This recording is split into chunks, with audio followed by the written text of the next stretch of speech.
30 years ago, we never would have imagined being here talking about this. We went from childhood games to energetic alignment. By doing the work, we created better versions of ourselves. Join us, two women sharing their intimate journal entries on their path to consciousness.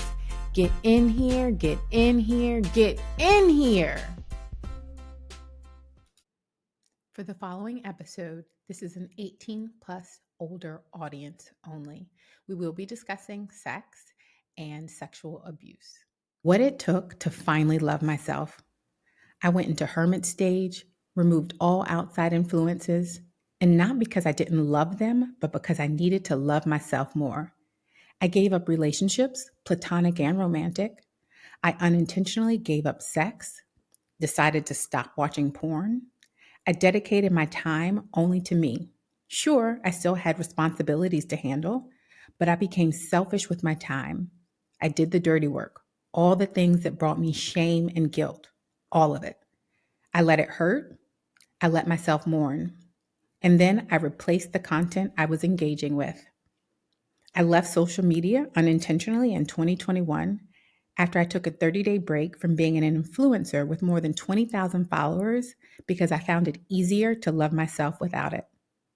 I only read books about love, watched movies about love, and made sure any content I did watch felt good, made me happy, and made my heart sing. As I fell more and more in love with myself, my life got better and better. I was surrounded with love everywhere. Despite global chaos, my experience was rainbows, lights, and laughs. I created a playlist of love songs from myself to myself.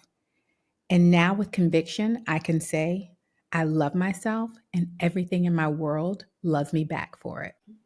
Over the years, I have chased love, threw it away, pretended to love, envied other people's love, created drama to fight in the name of love, and finally experienced unconditional love.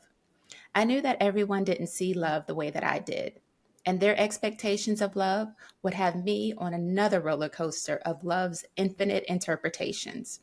And then I turned 40 and started a journey of self-discovery that forced me to experience love in a different way. I started by listening to my heart. I took Mary J. Blige's advice and looked in the mirror and said, "Good morning, gorgeous." I became selfish in a good way. I had to make some adjustments that only I would understand because that's the only thing worth fighting for in the name of love, me. Get in here, y'all. This is the third episode, and today we are talking about self-love, if you haven't already guessed. I am so excited about this, and we are going to jump right in because Zakkiya, now you in your journal entry, and I don't want this to be, the case where we talk about each other's journal entry every time, but you be having some good stuff in yours. So let's go ahead and address the elephant in the room, right? How long has it been? You talked about celibacy. You talked about giving up porn, right? You talked about some really intense things. And I just want you to start us off and let us know how that journey started and how it's going right now. Okay.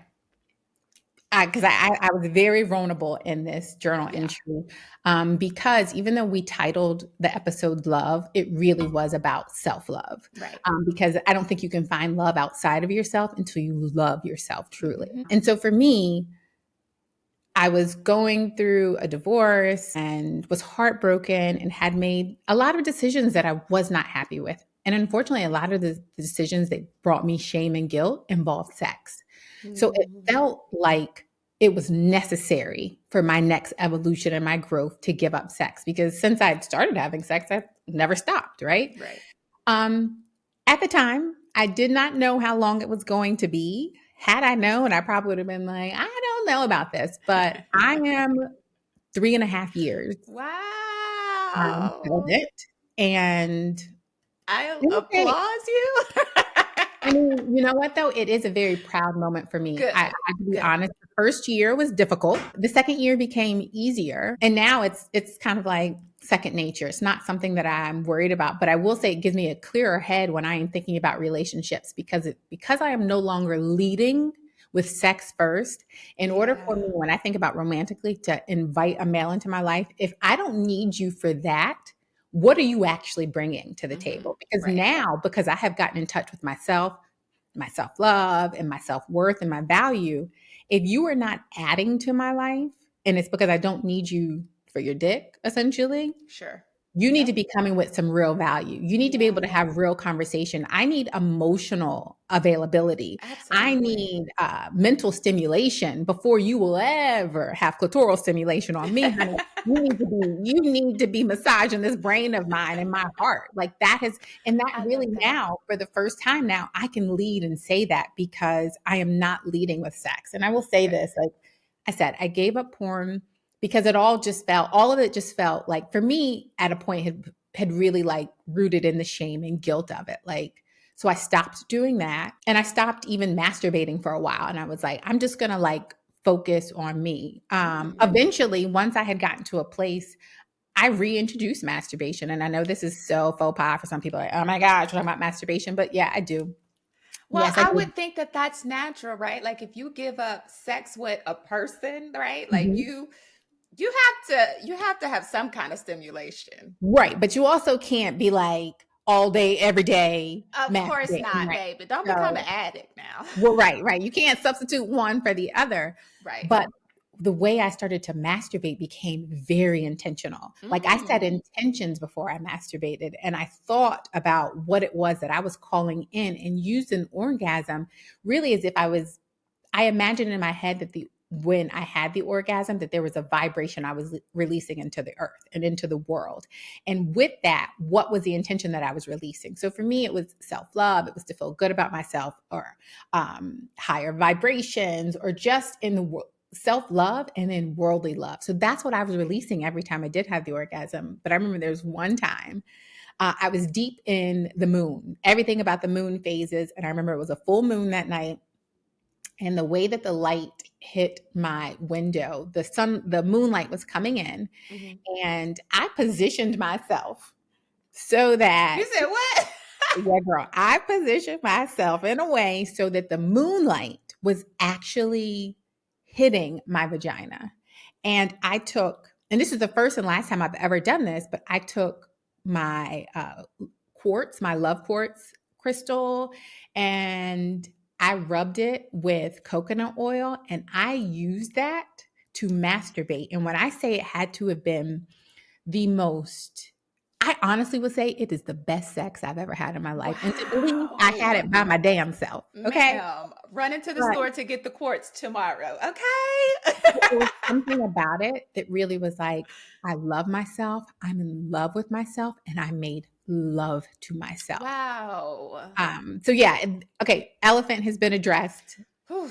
That was but you know what? I think we had to say that first because sex also, for a lot of us, kind of dictates how we see love or feel about love, right? Like at an early age, we find ourselves wanting to either have sex early, or for those of us that maybe did have sex early, then that kind of changes the way you look at love and how you look at someone loving you, right? In Like it relationships. becomes all Yeah. about sex. So I actually love the fact that you gave it up and then reintroduced it in another way.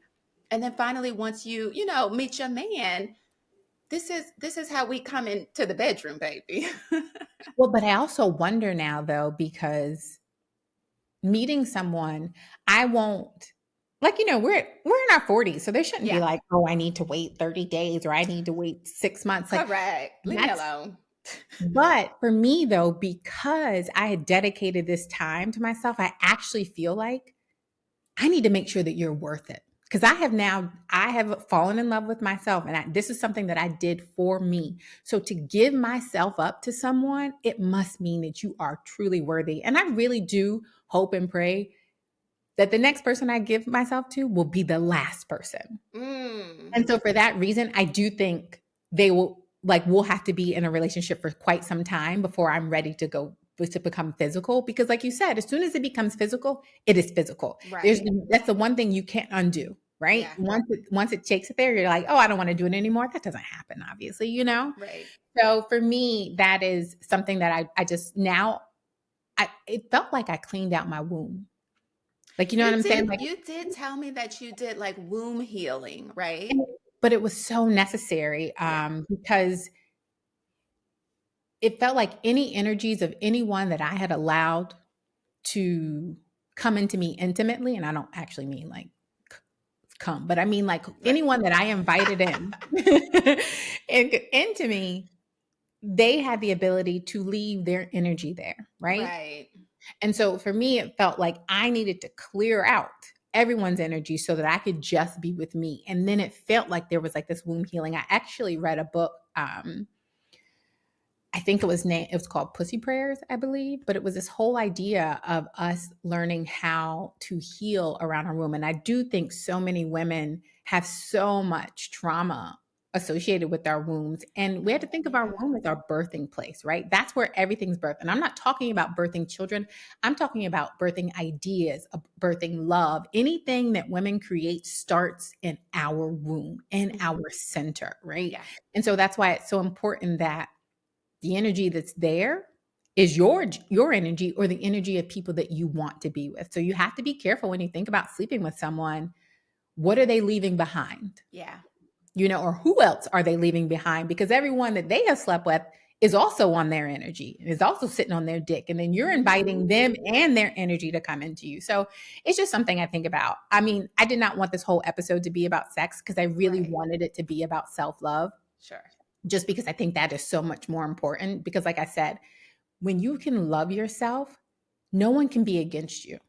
Even if Right. it appears that they are against yourself, when you love yourself and you don't need the validation of someone else to tell you that you are worthy or that you're beautiful, it almost, I think, magnifies it. And people come to you and actually say those things when you're not looking for it and you don't need it. So, Yes. again, I really say, like, you have to get quiet, fall in Absolutely. love with yourself again. Yeah. I think you have to take it out of the mind, out of the brain, and drop it down to your heart, right? And so, like, a lot of times when I meditate in the morning, I try to listen to my heart, like listen to the actual heartbeat, because I feel like, and you also have to slow your breathing down in order. It's like a technique of Mhm. sorts, but when you listen to what your heart is beating and has to say, then you kind of allow source to take over, right? Instead of, leading with what you think is right, what your mind is telling you, you kind of lead with what your heart says. And one time I wrote down, like in my journal, listen to what your heart has to say. I think 100 times. Like, you know how we used to be Mhm. back in grade school and we had to, if we got in trouble, we had to go to the board and write like things like 500 times. That's what I did. I wrote that sentence, listen to what your heart has to say, because I am truly inviting and opening my source to come through me and work through me, right? And so I think a lot of times when we ask, when someone like a musician or something and they write a song and you're like, how did you come up with that? And they're just like, something came through me and put those words to paper. And I feel like that is such a great description of how we all need to be, because our heart, I think, and we'll talk about this next week. We'll talk about intuition next week. But I also feel like your heart may be the intuition, because it is the source. And so I feel like, I want everyone to understand, trying to get in touch with your heart. It may be a hard thing to do, because sometimes I also feel like I'm like sitting around and I'm trying to listen to my heartbeat and I cannot hear it. Hmm. You have to get quiet, like you just said, like you literally have to get quiet and allow, you know the noise within you to kind of come out. So Yeah, like leading with your heart space. That's what you're essentially saying. yeah. But in order to lead with your heart space, you actually have to have your heart open. There's your chakra here that you need to also Right. have opened.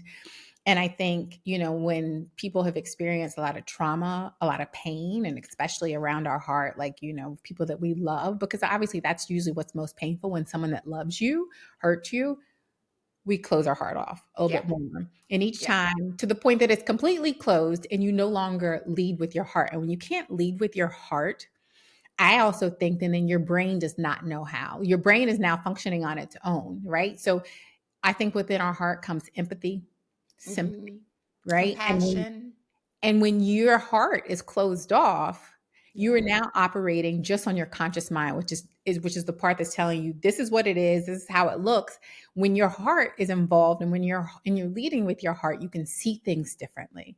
Because Hmm. now enemies no longer look like enemies because we're all one, right? We're Right. all the same, right? And then you can see that when your heart space is open, you can look at the world differently. You can Sure. look at other people differently. You can look at opposition or someone that might be divisive or triggering to you. You can look at them differently. And I think for me, it gives me, like you said, the empathy of being like, well, whatever they're going through, they must be having a hard day. So, you see those videos on social, someone Yeah. is just like going crazy. And you're Yeah. like, wow. And when I see that now, or I see someone who's like flicked me off for driving or something like that, I'd be like, wow, they must be having a hard day. And that's because Good for I'm now you. leading with my heart space and I'm sympathizing with them. Like, in order for you to be that mad that Yeah. one car got in front of you, not Like that it's that's changing the serious. course of how quickly you're going to get where you're going, but the fact that people hold on to it for miles and miles and miles, follow people home, I'm just like, what are you going on? What's going on in your head that your heart Yeah. space can't let this go? And Right. it's not that your heart space can't let it go. It is likely because your heart space is closed off. And so I think a lot of that you touched on it, trauma, right? It's kind of starts with how we saw our parents love each Mm, other and love us, right? Or like love our siblings, right? You kind of, it all starts in the home. If your parents really didn't show each other love, you don't really know how to show another person love. Or the way in which your parents loved you, it may, to you, it may feel like abandonment or rejection. And so that's how you see love when you start to kind of grow up. Like, you're with someone, and for you to get missing for, you are actually in a relationship with somebody, right? Talking to them. And then all of a sudden you stop calling for like 2 weeks. And to you think it's okay because that abandonment, that's how you were raised. But to that other person, they're like, what are I haven't talked to you in 3 days. Where you been? right. So, the way we kind of were kind of groomed and shown love, um, it may not be the best practice, um, for you. I dare to say, like, you've got to also change your mindset and change the way in which you operate, because love is a tricky thing. I already told you I had roller coasters of emotion when it came to love, and I'm having to deal with other people and the way that they love, and I'm trying to match it with the way that I love, and some of that just does not click. And so you're like, oh, automatically you think that they're not the one for you, or he's not loving me the way that my father loved me, right? My father bought me this and he got me that, and my father did everything for me. And then you find a man that just wants to give you emotional love, right? Instead of all these gifts. And I know we always talk about, like, well, what's your love language? Every conversation you start off with a man, like, what's your love language? And I'm just like, show me what your love language is. You don't have to tell me. I'll figure it out, And if it kind of aligns with my love language, or maybe I'm looking for a different love language this time around, right? Like I used to be that girl. I wanted gifts. I always want gifts, right? And Mhm. now I'm more of like, when I talk to you, I'm like, He's just not emotionally available to me. I'm crying because I'm like, he's not the one. He's not emotionally available. So love just has so many different, faces. Um, but you hit on it perfectly. I feel like, it always starts within, and if you can love, then you can understand the many faces of love when you start to encounter them with different people. You brought up a good point when you saying like, this is what I want, but I'm not attracting it. You cannot attract what you are not. So Yeah. I happened to go back. I was going through my memory box with my girls. I was just showing them, and I happened to read a letter from my boyfriend from high school. I read the letter Oh, and I was wow. like, oh my gosh. I was like, I have been dating the same man all my life. Because there were Mm. things in the letter that reminded me of past boyfriends of my ex-husband, and I was like, this is the same man, just in a different form each time. But it was because my heart was broken, so I was attracting people's hearts who were also broken. Right. I was attracting what I was. So that's why I know now, because I am leading with a new heart, a heart space that I've never led before, that I have the ability to attract people that I never would have before, Yeah. right? So you have to really, that's why the self-love piece is so important, because there's no way that you can attract someone who is going to love you undeniably the way that you want if your heart space is broken. Right. And You when know? you read like these letters from years ago, or like when you're like around your house cleaning up and you find something and you're like, those aha moments can, spark something within you to be like, oh, that's why I'm that way. And then you can slowly begin to shift, right? Like it isn't until you figure out, dig deep, get quiet, or whatever it is, to kind of figure out the missing puzzles of love. Because I feel like we all need it, right? Like that's just the way I Absolutely. live my life. I I think want to love is be a human need. loved. It's a human need. Yes, I And am love, right? right, If I'm right. made in God's image, I am love as well. So Absolutely. I have to Absolutely. exude that to attract it back. So the aha moment is real, because once I stopped having sex and I was intentional about like, okay, I'm not having sex Yeah. anymore, that's when the womb healing really started to work. Mm. And that's when I started to identify why I had made the decisions that I had made, especially around sex, so many times in my life. I was actually also suffering from the abandonment womb. My parents divorced when I was 4. My mother left us and went back to her home state to heal and to get healthy. But as a 4-year-old, all I saw was a mother that did not want me. Right. And I thought I was young. I thought it never influenced me, but not realizing until I got real and did the work and to understand the decisions that I made around sex, it was because they were all coming from abandonment. And I remember the first time that after my mom left, that I seen people seem to pay attention to me, it was because I had been sexually abused by a Mm. family member. And I remember coming outside and seeing everyone like up in arms about something that happened to me. I did not understand until a few years ago that 4-year-old me realized then that sexual things gave me attention that I was not getting. And it's no one's fault, of course. My dad had also lost his wife and his partner and the person to help him raise 2 young girls. So he was just trying to do, roof over your head, clothes on your back, food on the table. If he did that, then he was doing what he was supposed to. So I do not fault him for any of this. But I'm saying, as a 4-year-old me that saw that, that's how I became accepted. That's how people saw me for sex. So that's Mm. why I led with sex for so many years. And Right. it wasn't until I got intentional about healing and finding self love that I could connect those dots to understand those. That's why I was making those tough decisions, or those decisions that brought me shame and guilt. Even Yeah. though I knew that they weren't right, I had developed an idea in my head, was that's how you get seen. That's how people want to, or want you, or that's how you have to show up in someone's world. Yeah. So And it's an ongoing journey to find, love, or to love yourself again. That is an ongoing journey.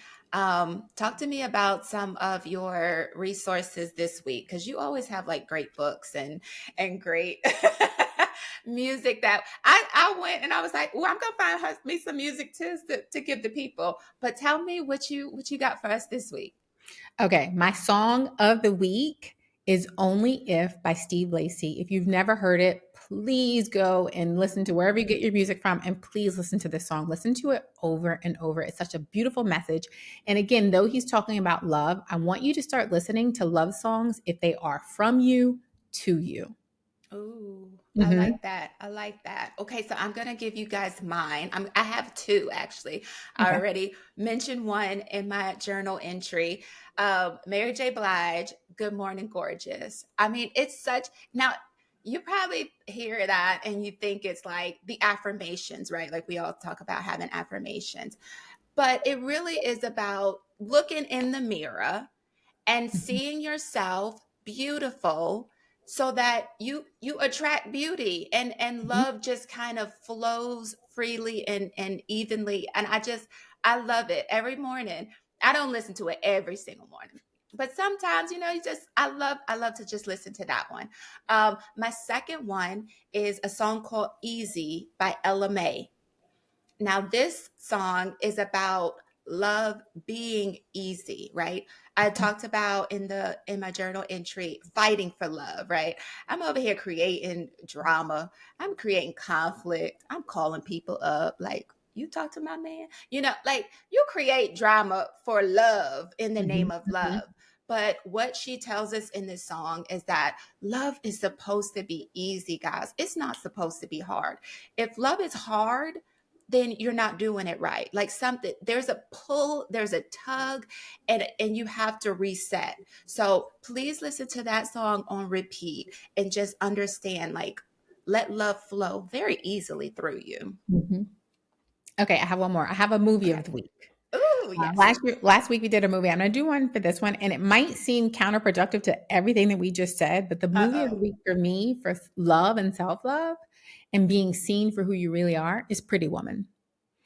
I actually Um, love that I movie. love that movie, but the reason I chose it was because essentially all we want is for someone to see us for who we are, Yeah. despite our flaws, and still love us. And that's what Hmm. she was, and that's what Richard Gere was. He was like, I see you for who you are. And so, you have that like knight in shining armor. So, like, Right. that's just one movie that I think for me that always makes me feel good because, like I said, I have skeletons in the closet. I no longer feel guilty about them or shame around them, which is why I can talk about them freely. Good.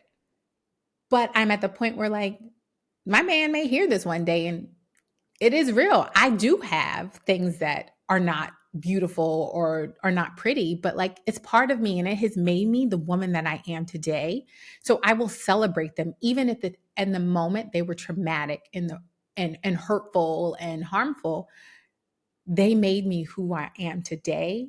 And so that I can share this very vulnerable message in the hopes that someone else resonates with something and can start their own healing journey. So that's why I share it, even though it might be embarrassing or faux pas for me to say some of these things. I know that No. someone else is also experiencing this.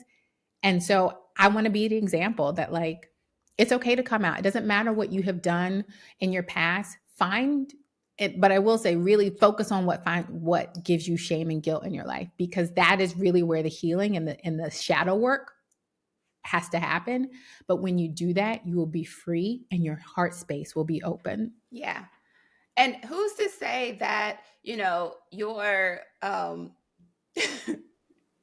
I don't know how to even call it, like your testimony about, Mm. your experience with the moon, that release may have opened you up to be able to share and talk and just live life again, right? Or restart the way you looked at love, holistically, right? So, like, if we create a tribe and a community of women who know about that moon, I know that we're doing our jobs. Yeah. I mean, If they all I come want, to us and if we say, just find women "Y'all the who, moon women, y'all the moon ladies," okay. but I love myself. That's all I want people to say and Yeah, genuinely believe it. I am in love with everything about myself for the first time in my life. And nothing can take that away from me. yeah, Nothing. And I so love I it. love you. I love our Yay! listeners. I love this podcast and I'm so grateful for it. So I hope you all find love this week, love with Yes, yourself. And we'll see you next week. We're going to talk about everything intuition. yes. Bye, guys. Bye. Until next time, get in here, get in here, get in here.